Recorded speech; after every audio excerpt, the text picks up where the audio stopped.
Qui ne veut pas la grosse voiture? Qui ne veut pas la grande maison?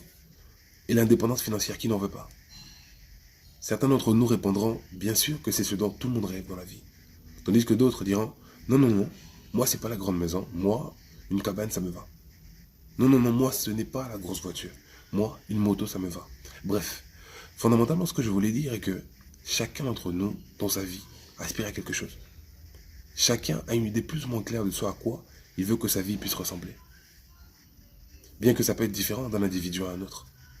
Mais curieusement, un dénominateur commun que nous partageons pour la majorité est le fait de ne pas avoir de plan ou de stratégie claire pour notre vie. Ce qui fait que nombreux d'entre nous sont devenus des frustrés de la vie, à force de ne pas obtenir ce qu'on veut. Et c'est simplement parce que nous ne prenons jamais le temps de nous asseoir et de cogiter sur les actions à exécuter, sur le parcours à faire. Bref, nous ne prenons jamais de temps pour élaborer un plan ou une stratégie claire pour notre vie. Et comme l'adage le dit, un objectif sans plan n'est qu'un souhait. Et pour pallier à ce problème, pour ceux d'entre nous qui veulent désormais avoir une stratégie claire pour leur vie, pour ceux d'entre nous qui veulent désormais avoir un plan clair pour leur vie, 3 étapes sont à suivre. Premièrement, commençons par définir clairement ce que nous voulons de la vie. Et ça peut être un peu compliqué parce que la vie est multidimensionnelle. Mais pour faciliter l'exercice, je vous dirais que la vie peut être segmentée en plusieurs domaines, parmi lesquels les plus importants pour moi sont la santé, le relationnel, entre parenthèses, votre relation avec votre famille, avec vos amis. Vous avez aussi le domaine de la finance personnelle et le domaine du spirituel. Et donc, tâchons de définir clairement ce que nous voulons dans chacun de ces domaines. En termes de santé, est-ce que je veux encore plus muscler? Est-ce que je vais perdre du poids? Si oui, combien de kilos je vais perdre? En termes de relationnel, quel genre d'amis je vais avoir? Des amis qui m'inspirent, des amis qui me motivent, des amis qui m'encouragent, ou des amis qui me poussent tout le temps à faire la fête, ou des amis qui me détournent tout le temps de mes priorités? Quel genre d'amis je vais avoir? Quel genre de relation je vais avoir avec les membres de ma famille? En termes de gestion financière, ou plutôt en termes de finances, qu'est-ce que je veux? Un salaire de 500 000? Un salaire de 1 milliard? À vous de définir. En termes de spiritualité, qu'est-ce que je veux? Une proximité avec Dieu? Aller de plus en plus à l'église? Vraiment, c'est à vous de voir. Et ne commettons pas la bêtise de penser qu'un des domaines est plus important que l'autre. Parce qu'en réalité, ils sont interdépendants. Autrement dit, lorsque dans un de ces domaines, ça ne marche pas, ça affecte tous les autres domaines. Par exemple, quand je ne suis pas en bonne santé, ça peut affecter ma relation avec mon partenaire. Quand je ne suis pas en bonne santé, ça peut affecter mon efficacité au travail. Quand je ne suis pas en bonne santé, ça peut affecter justement ma relation avec Dieu ou l'esprit, ce que vous voulez.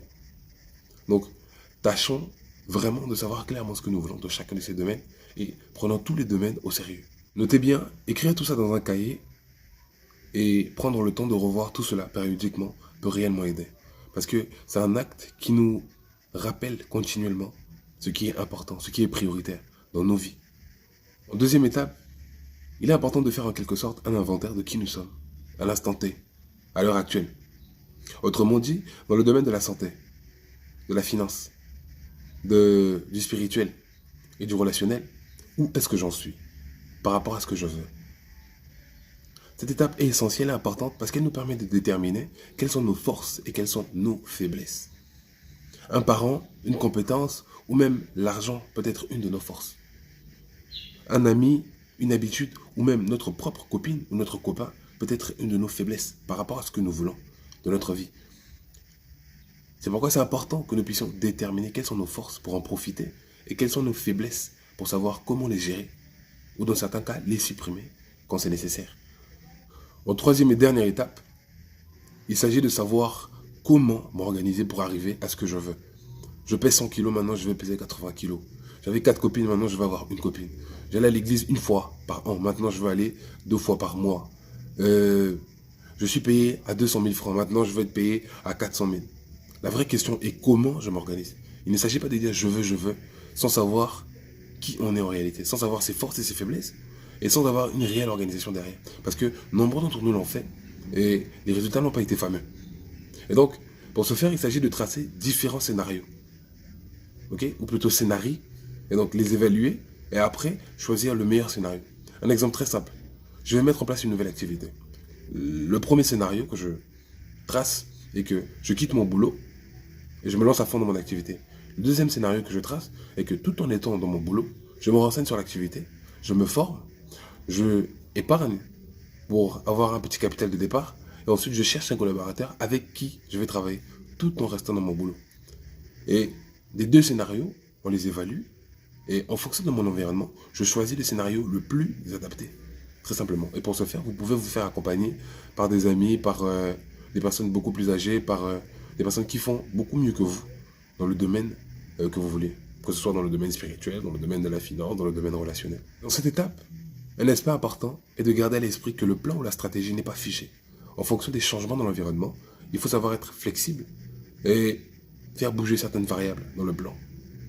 Vous l'aurez compris, tout comme planifier un voyage réussi nécessite de savoir où est-ce qu'on veut aller, de savoir exactement où on est et de déterminer clairement par quels moyens on va s'y rendre. Planifier une vie réussie nécessite de savoir ce qu'on veut de sa vie, de savoir qui on est et de déterminer le scénario le plus adapté pour arriver à ce qu'on veut, tout en le modifiant bien sûr en fonction des changements qu'il y a dans notre environnement. Voilà ce qu'en réalité veut dire l'homme propose et Dieu dispose. C'est ici que se termine ma vidéo. Merci beaucoup pour votre écoute. C'était Edwin sur la chaîne Éveil et à nous revoir au prochain épisode. Bye.